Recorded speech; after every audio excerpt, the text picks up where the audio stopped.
We had some people who were here at the first service visiting from Corning. They said, we heard you had a good choir. So I hope they stuck around. Are you guys still here? Where are you? Anyway, they were here from Corning, and they said, so your reputation is getting out there. Deservedly so. So, thank you. I don't really need to do my talk after that.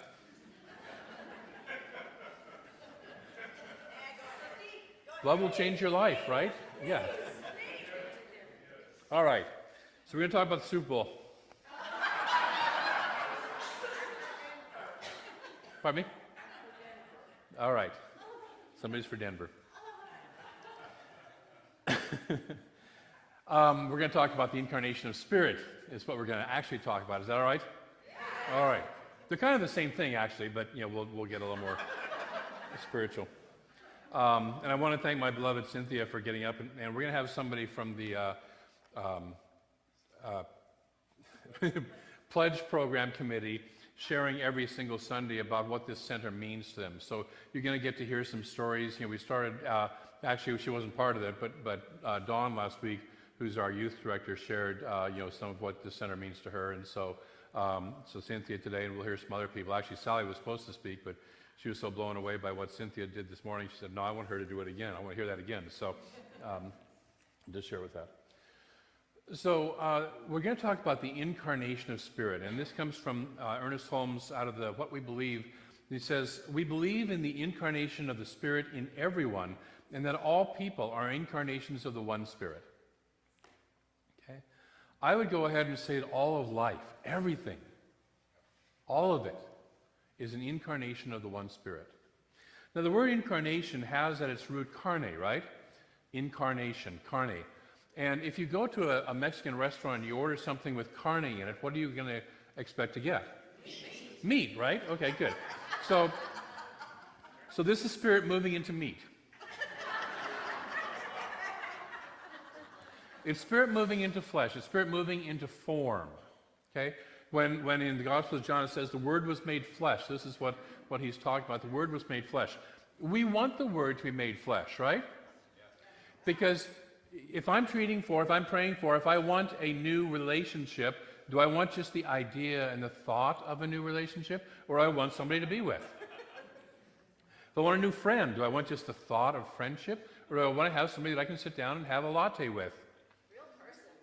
Real person. As one of the kids said at a church that I knew one time, I want God with skin on it. Okay? We like that. Okay, so that's incarnation. If we're praying for a car, if we're praying for a job, if we're praying for a healthy body, we want it to show up in form. In our teaching symbol, and somebody pointed out to me that it's on your song sheet. Thank you, Chris. It's a circle with 3 lines across and a V that comes down. And what it's called is the descent of spirit into matter. The very top portion of that is pure spirit. Pure spirit. The middle portion of that is our mind. It's the creative process that moves things from pure spirit, and it goes down to the very bottom layer, which is form. Okay? And so we can't see spirit. Spirit's invisible, right?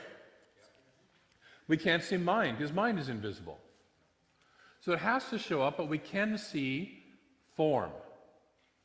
To move it from the invisible to the visible means that we have to do some sort of an action in form. See, if we just sit there with a thought, we become what a couple friends of mine call metaphysals instead of metaphysicians. We metaphysal. Because it just stays as an idea.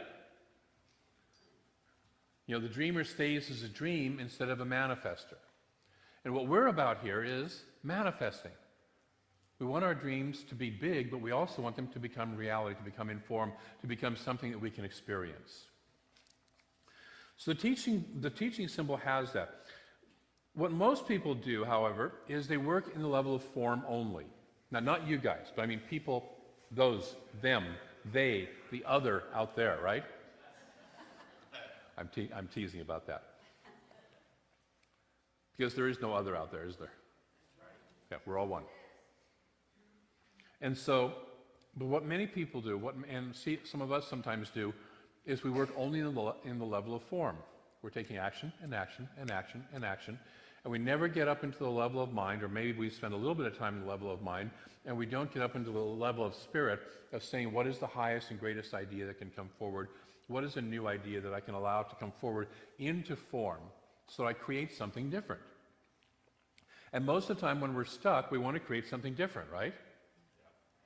Okay? If you're creating not enough money, love, health, creativity, whatever it is in your life, over and over and over again, you probably want to do something different or have a different experience, right? Yeah. So a few of you do. Okay, good. The rest of you, I'm not sure. To create a world that works for all, which is our theme for the year, it's going to take different thinking and different consciousness than what has created the world so far, the human world, right? Because the world that we've created so far is based on the thinking that we've had so far, and it has its good points, but it also has its challenges. It's created some problems, right?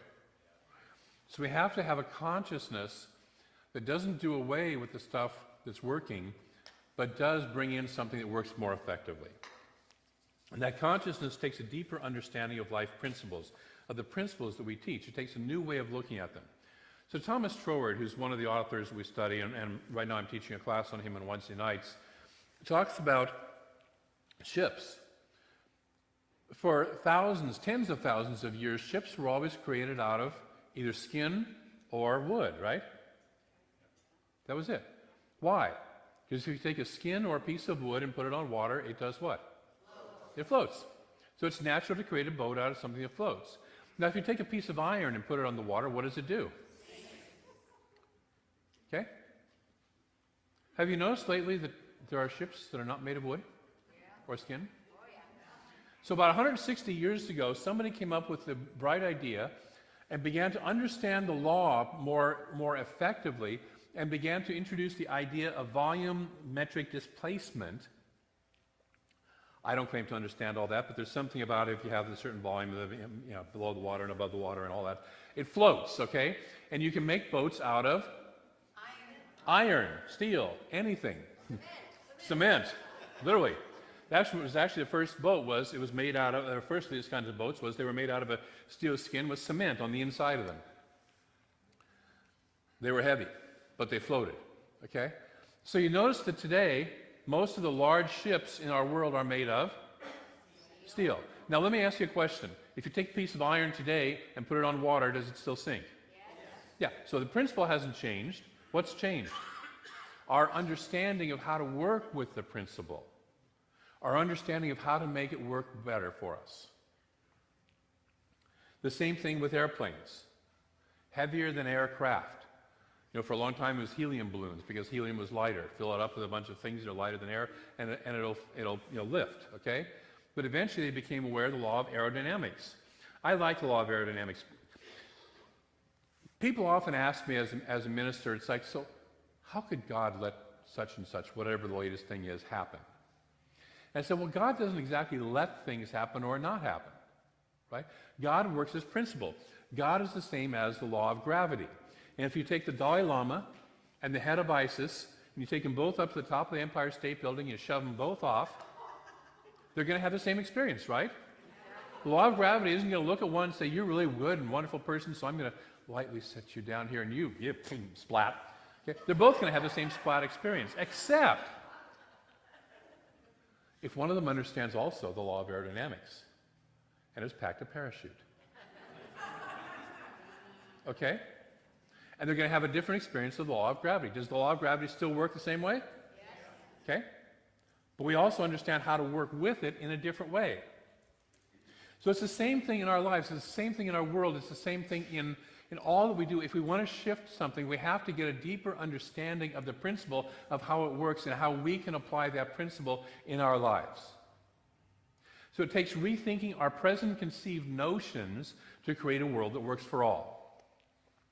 Troward says that we are embodiments of the artistic nature of God. The artistic nature. We're artists. And what does an artist do?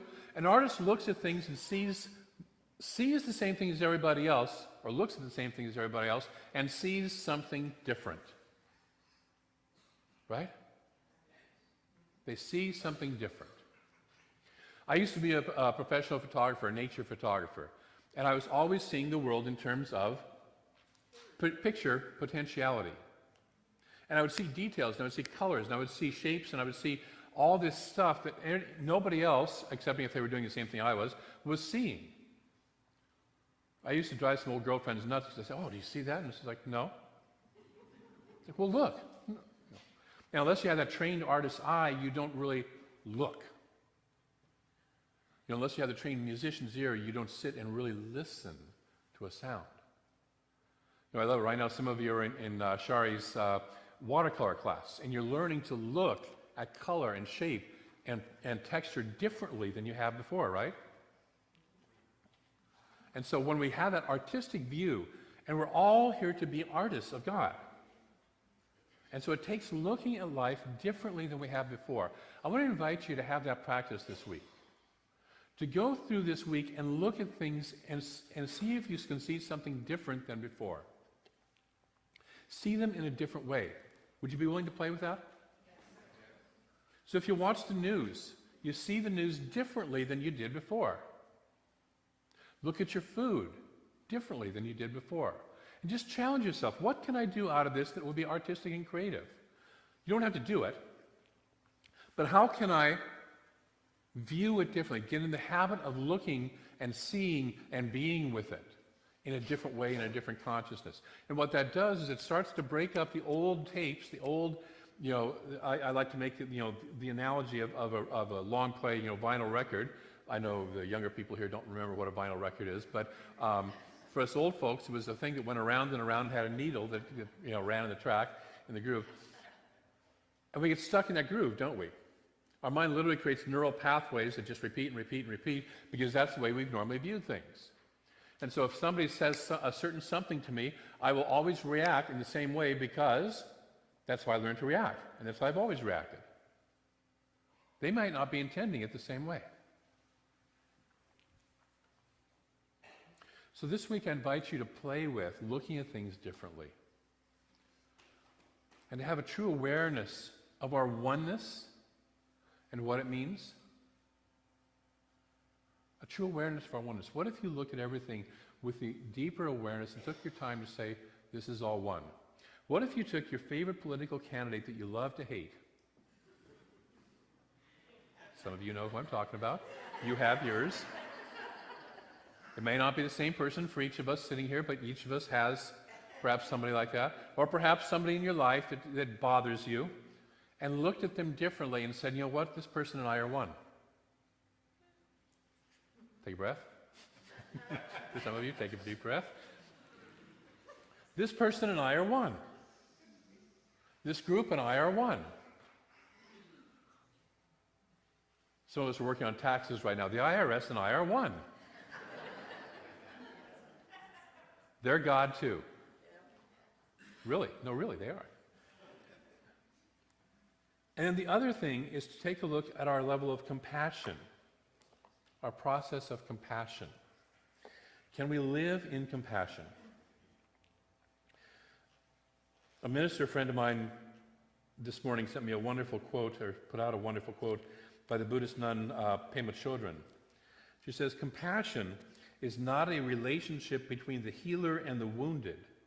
It's a relationship between equals. Think about that for a moment. It's a relationship between equals. Only when we know our own darkness well can we be present with the darkness of others. Compassion becomes real when we recognize our shared humanity. Remember a long time ago reading the quote that says that religion is for people who are afraid of going to hell. Spirituality is for people who have already been there. This, by the way, is a spiritual center. Okay? And so many of you know what I'm talking about. Okay? We've been through that dark night of the soul. Sometimes a lot of dark nights of the soul. Can we have compassion? Can we develop that compassion? So I want to personalize this, because in order to take this concept and move it into form, we need to move it into being a personal thing, right? So if I want to create a world that works for everyone, it starts by creating a life that works for everyone. My life, right? How does my life work for me and fit into the whole? And then it looks at taking the group that I belong to, the neighborhood, the city, the whatever. How does that fit into the whole? And one of the great experiments I'm inviting us to do this year is how do we create a spiritual center, this particular spiritual center, in a way that works for all? Okay? And we're playing with that concept. How can we create a spiritual center that works for all? So let's explore that. So right now we're doing this pledge program. You heard Cynthia refer to it. And we're doing it for this month. Sally kicked it off, I think, last Sunday and talked about it. And we're doing this pledge program, which is a way of helping to raise funds for the center consciously. Why? Because it takes money to run the center. You probably like the fact that there's heat on right now. In another couple months, you like the fact that there's air conditioning on right now. Yeah. You like the fact that we have a building to come meet in, chairs to sit in, lights, running water, good stuff, right?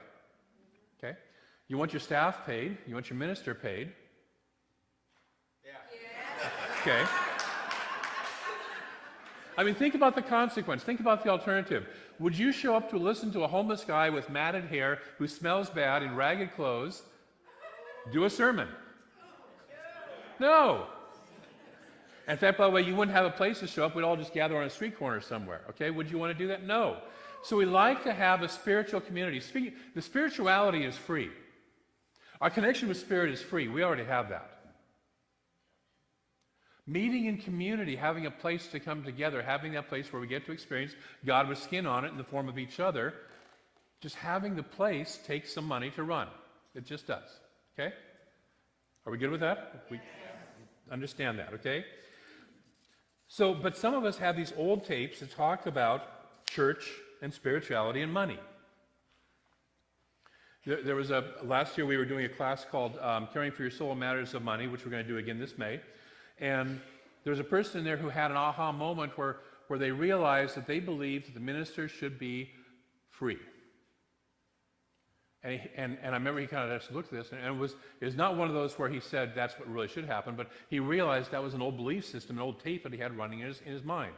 Some of us have the idea that a minister should not talk about money. What are the two things a minister should never talk about from the pulpit? Sex. Football for Janessa.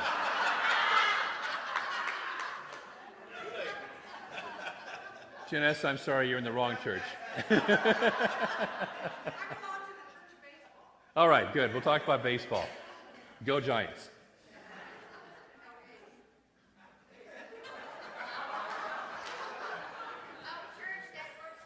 Anyway, money and sex, right?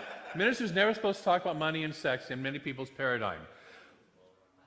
We are a teaching that says we take the best of science, philosophy, and religion and apply it to human needs and aspirations. What are two basic core human needs and aspirations? Money and sex. What derails more relationships than anything else? Money and sex, okay? If you have money, sex, and communication doing well in a relationship, you probably have a happy relationship, right? And if they're off, any one of those is off, you're in trouble. But we can't talk about two of those things here from the pulpit, right? Why not? So today we're talking money. Next week being Valentine's Day, we'll talk sex. Cynthia's over there shooting me a look, saying, no, you will not. We'll talk about it in the cosmic sense, not the personal sense. Okay, but we have to break through the paradigms of what we should or should not do in order to get to what is it that really is being called for us to do. What is really being called for? Okay? Money is just congealed energy. That's a Joseph Campbell quote. If you think about it, what you do when you receive money is you've done something, you've created an energy exchange for that money, right? Okay? You receive that piece of paper, coin, whatever, and you hand it off to somebody else, and it unravels the energy that's congealed within it in the way and form in which that person can use it, right? Okay? It's a whole lot better than me bringing in a herd of goats and hoping that you can fix my teeth or repair my car or do my plumbing or whatever, right? and that you want goats in order to do that. Okay? Or a bushel of wheat or whatever. Okay? So money is just congealed energy, and we get to take it, we get to put whatever form of energy we have into it, we get to hand it off to somebody else to release that energy that's congealed within it out to where they can use it. And so it's just an energy exchange between us. That's all money is. I'd say that money is God's love in action. So we're playing with the pledge program, we're playing with this idea of giving, and we have ideas about that because we've heard, we have old memories of our parents, getting browbeat by old ministers, or ourselves being browbeat by ministers about, you've got to give. God will be happy if you give, and if you don't, God will be unhappy, right? Some of you, yeah, okay. The thing that I hate about religious science, hate it, is we can't use guilt. God's not going to love you any more or any less if you give or don't give to the pledge program. Not one iota more or not one iota less, because God infinitely loves you no matter what. And there's no creepy little guy down there with a pitchfork and a tail and some horns who's going to get you if you don't give. Unfortunately, what it is we get to choose, do we want to play together? Do we want to create a spiritual center that is a thriving, fun, enjoyable place to be? Yes. Yes. Okay? And so, are we willing to do what it takes in terms of money, in terms of giving time, in terms of giving our love and energy in all of its different forms in the way that's required? And so that's the question that we get to play with. That's the dance we get to do. And as adults, as spiritual adults, see, I don't like the children of God title anymore. We're adults of God. We're artistic expressions. We are the artists of God playing in this world. And so we get to create the world that we want because of that. Okay? And so out of that, we get to create the center that we want. I'm off my script. I'm way off my script. But I'm good with that. I decided to be off it.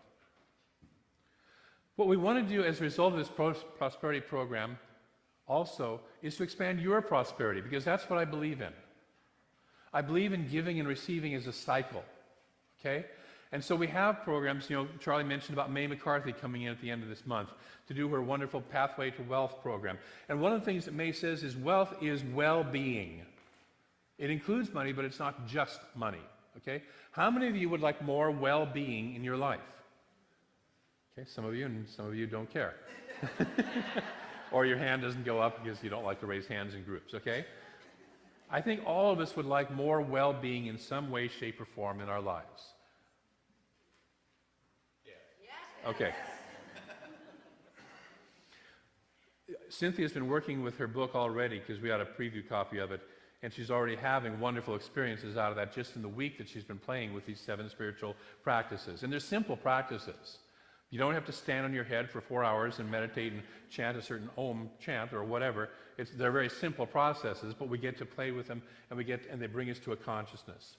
So we want to expand your prosperity. In your program, you have the pledge program, the pledge drive thing with a card in it. And one of the things I started last year was I want to give you something in exchange for your pledge, because I don't like to just say, gimme, gimme, gimme. I'd like to say, share, share, share. Okay? So you have the opportunity at whatever level you're pledging at to receive something back. And they're all lined out there on the right-hand side of the program. Everything from a practitioner session a month and a free class to a booklet that will have a prayer for every single month in it. Okay? So all that sort of stuff, because I like to give and receive. We like to support you in having greater prosperity. And then out of that prosperity, we give more. Because it feels good, right? The other thing I want to invite you to do is support your spiritual home. And for most of you who are sitting here today, if you're here for the first or second time, you may not yet know if this is your spiritual home, and that's fine. I'm not talking to you right now. But if you've been here for a while, you know this is your spiritual home, I invite you to support your spiritual home. Just like you support the home where you live in, right? You don't give all your money to your neighbor, to their house, right? Hey neighbor, I'll pay down your mortgage. You say, no, I think I'll pay down my mortgage first, right? And so you support your spiritual home. I love how Cynthia referred to it because, and I didn't have anything to do with that. I didn't hear that until Well, she actually practiced it with me once yesterday, but I didn't make any suggestions. That was her talk. But I love how she talked about the giving, that it's a focused giving into one particular place. Because when we scatter our giving, we don't have the same experience. And so I invite you to think of where your spiritual home is, if it's here, if it's somewhere else, wherever it is, and give to that. And so this week, what I'm going to invite you to do as a spiritual practice is to take that, first of all, take that pledge card home with you. I know I freaked Sally out the first service when I said that because she'd like them in as fast as possible. But she got over it. I want you to take it home with you and meditate with it. I want you to sit and ask, what is it that feels right in my wholeness for me to pledge? And a pledge, by the way, is just simply an agreement that I'm going to get conscious about my giving. And what that does is allows us to get conscious about running the center. So you wouldn't work for a company that says, hey, we'll pay you whatever we feel like each week, right? Could you do a budget based on that for yourself? No, we can't either. Okay? So all we're asking is that you get conscious about what you're giving. Now, she mentioned tithing. I think tithing is a fabulous spiritual practice. That's where you give 10% of your income. And for some of you, I know right now that's way too scary. And for some of you, that's way too easy, okay? So, but we're talking just right now pledge. A pledge is I commit to giving this much money every month, whether it's $1 or whether it's $1,000. God won't like you any better. And I'll do my best to not... I'm just teasing. What's the old phrase? Jesus loves you, and I'm doing my best to try to. No, but there's no judgment about that. It's what you can give. I've been in places in my life where $1 a month was it, okay? And I've been in places in my life where I could give a lot more. But we give what we know is right. So that's the thing. The first spiritual practice is take that pledge card home, sit with it, and ask, what is mine to give that benefits all and hurts no one, including me? Are we good with that? What is mine to give that benefits all and hurts no one, including me? Secondly, is to sit and contemplate what old rules, where do I have old rules about money and church or spirituality that hold me back? See, some of us have a rule that says a spiritual person shouldn't have too much money, right? Okay? And, It's crazy when you think about it. But a lot of us got programmed. I mean, I grew up in the Catholic Church where the vow of poverty was what a priest took, right? They didn't own anything. Poverty was a good thing. And now I are a minister. And that gets triggered, okay?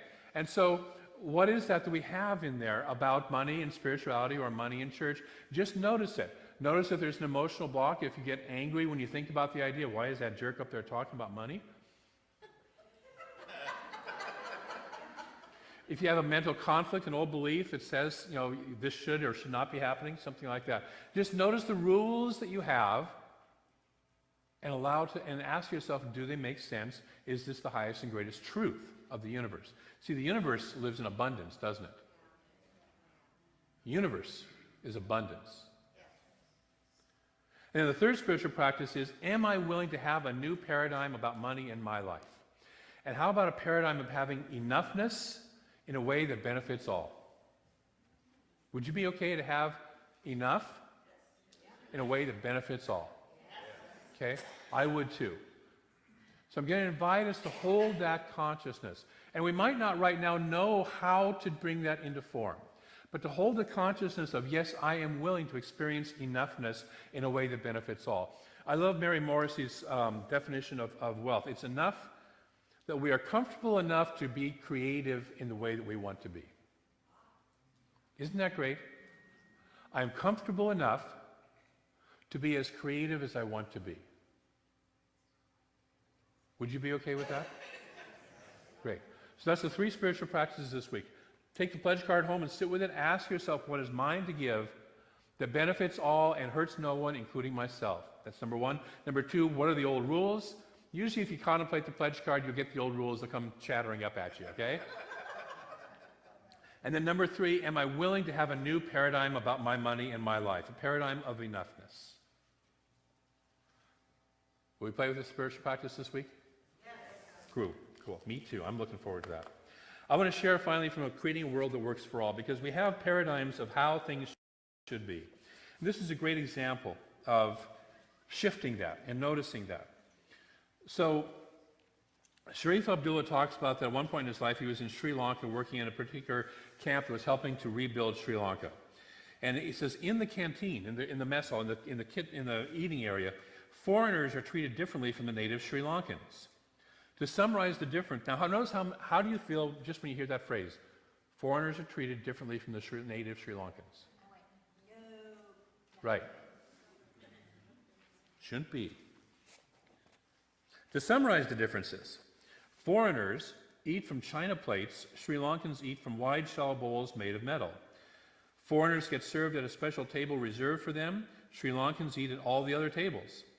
Foreigners are served family style from platters of food. Generally, they have twice as much food available as any human being could possibly eat. If eating alone, a person is served enough food for 2 on the platters, a group of 6 is served enough for 12. Sri Lankans get their food by going to the kitchen door where they are given a plate heaped with rice and all the same curries that are found on the foreigner's table. If they are still hungry after eating their first serving, they simply go back to the kitchen door for another plate of food. So he says, after observing this system carefully, I came to the conclusion that it provided the best way to serve a large group of people representing different cultures, different gastronomic capacities and tastes, and different eating styles and habits. Some Westerners, especially Americans who had been through diversity training, see things differently. They loudly protest the privileges of having more food, china plates, and table service. A few, totally disregarding Sri Lankan culture and courtesy, will try to get their food in the kitchen line, which confuses everybody. Because it is a Sri Lankan custom to offer abundant food and hospitality to guests, the Americans who try to be culturally correct will still find a china plate and generous servings waiting for them after they have stood in line for a Sri Lankan plate. I remind the Western guests who want to reject their perceived privileges in food distribution that the system works for the Sri Lankans. What's the system that works? And it may not look like what we were sometimes conditioned to believe.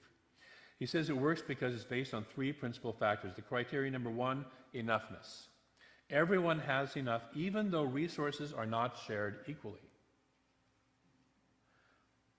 As he says, if you ask any Sri Lankan, do you have enough food? The answer is invariably, oh yes, I do. So everybody has enough. Any Sri Lankan who wants more can easily get more. Number 2, exchangeability. Trading places would be okay. If foreigners and Sri Lankans swapped places in the canteen, no one would feel deprived. The Sri Lankans forced to eat from china plates would be okay about it. The Westerners compelled to line up at the kitchen door for their food would make no complaint. Okay? So it works, it's exchangeable. And then finally, the 3rd criteria is common benefit. The system is designed and intended to benefit all. No one is harmed by it, everyone benefits, even though some of the Westerners may not grasp this. So where is it in your life that you're allowing old paradigms and old thinking to keep you from building ships of iron, to keep you from having an enoughness that benefits all, from working in a system that works for all? And just notice that and become aware of that this week. Just play with paying attention and just ask yourself, that's 3 wonderful criteria: enoughness, interchangeability, and benefits all.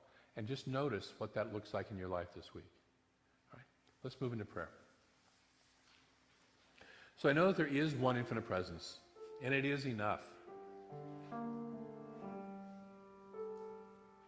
It is that enoughness, it is that abundance that is so far greater than most of our concepts of abundance and most of our concepts of enoughness. It blesses all because it is all. There's only one of this infinite presence. Every form of life, ourselves included, is one of that one. And so it does no harm to any aspect of itself. And so I speak my word that we as artists of God, as one of this infinite presence, move into an alignment, with the spiritual principles of this universe in a deeper, more powerful, more creative way than ever before. I know that each of us opens to our artistic capabilities as artists of God in our lives. That it doesn't take creating paintings or symphonies. It takes creating just lives. Our lives are our work of art. Every detail, every aspect of our life is our work of art. And so we bring a freshness and a newness to it. We open up to the eyes of Spirit and look at our lives through those eyes. We open up the heart of Spirit. As that opening song said, love transforms everything. And so we open up our hearts to look at our lives and the lives of this world with love. And out of that oneness and out of that love, we create something far more wonderful. A life that works, a community that works, a world that works for all. And so I'm grateful for each of us as we engage this process, as we move this from idea into form by taking an action, as we incarnate Spirit into form. I'm grateful for each of us who's willing to play, who's willing to say yes to this process. And so I release this word into a law that moves it into form, moves it into expression in the most beautiful, perfect, powerful ways possible right here and right now, because that is the nature of that law. And it does so right here and now. It is doing so right here and now through each of us. And together we say, and so it is. Thank you and bless you.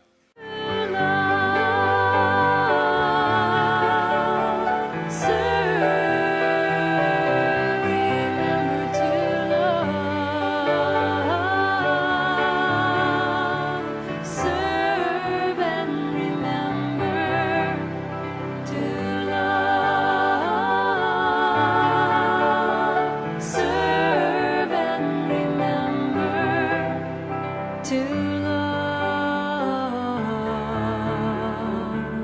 serve.